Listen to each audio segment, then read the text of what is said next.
University থেকে graduation শেষ করেছেন। চাইলে অন্য সবার মতো চাকরির পেছনে ছুটতে পারতেন, কিন্তু গতানুগতিক সেই পথ ছেড়ে নিজের স্বপ্নকে বেছে নিয়েছেন তৃষা চাকমা। রাজধানীর আগারগাঁওয়ে ফুটপাতে গড়ে তুলেছেন পাহাড়ি খাবারের স্টল। সেই ছোট্ট উদ্যোগী আজ তাকে করে তুলেছে স্বাবলম্বী।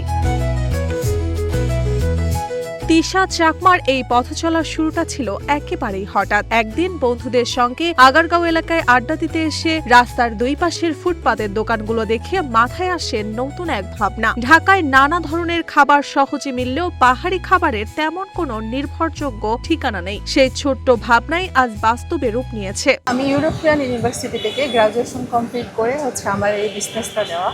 তো আমি যেভাবে শুরু করেছিলাম, এখানে আমি ফ্রেন্ডদের সাথে ঘুরতে আসতাম। এখানে বিভিন্ন রকমের খাবার বিক্রি হয়, শুধু আমাদের পাহাড়ি খাবারটা বিক্রি হয় না।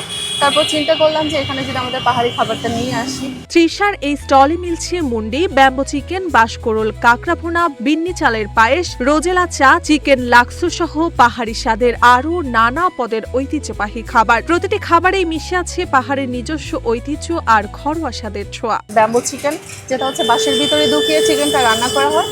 আর একটা বিন্নি চালের পায়েস। আপনারাও তো পায়েস খান, আমি জানি। আপনারা পোলাও চাল দিয়ে তৈরি করেন, আমাদের পাহাড়ের জুমের চাল যেটা, সেটা আতালো আতালো টাইপের আর সুগন্ধি টাইপের হয়। আর মুন্ডি হয়, যেটা রাইস নুডলস দিয়ে বানানো, স্যুপের মতো।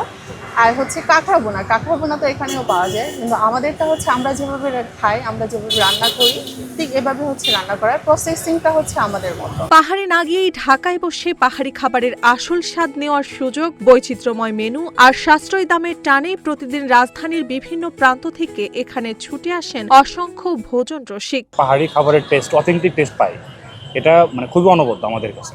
সাজেকে গিয়েছিলাম, তো ওইখানে ব্যাম্বু চিকেনটা আমি ট্রাই করেছিলাম। অনেকগুলো পাহাড়ি খাবারই খেয়েছি।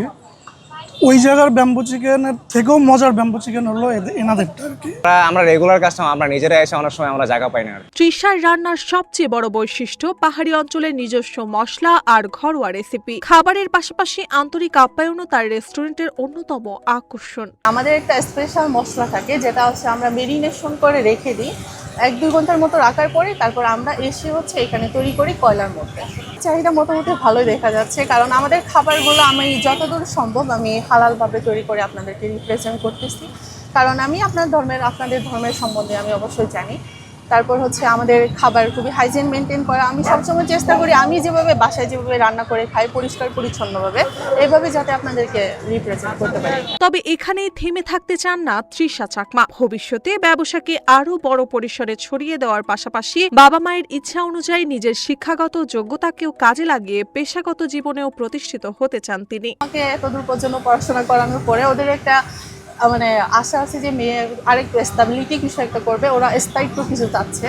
তো আমি এটাও গ্রো করব, তারপর ওদের আশাটাও একটু পূরণ করে দিব, যে ওদের মনের আশাটাও পূরণ হবে। পাহাড়ি খাবারের স্বাদ যেমন টানছে ভোজন রসিকদের, তেমনি চাকুরির পেছনে না ছুটে তৃষার এমন উদ্যোক্তা হয়ে ওঠার গল্প মন ছুঁয়ে যাচ্ছে অনেককে। আমরা যেভাবে ডে বাই ডে চাকরির পেছনে দৌড়াইতেছি, আমাদের আসলে উদ্যোক্তা হওয়া উচিত। আপুকে আমাদের অনেকের অনুকরণ করা উচিত, অনুসরণ করা উচিত। চাকরির পেছনে নাও দৌড়ে আপনার দেশের বা আপনার গ্রামের যে কালচার, সেটা শহরে নিয়ে আসেন, সবাই এটা উপভোগ করুন। তৃষা চাকমার এই পথ চলা শুধু একজন তরুণ উদ্যোক্তার গল্প নয়, এটি সাহস, পরিশ্রম আর অদম্য ইচ্ছা শক্তির গল্প। তার ছোট্ট এই উদ্যোগ মনে করিয়ে দেয়, স্বপ্নকে বাস্তবের রূপ দিতে চাইলে সুযোগের অপেক্ষা নয়, নিজের পথ নিজেকেই তৈরি করতে হয়। আর সেই পথেই একদিন লেখা হয় সাফল্যের গল্প।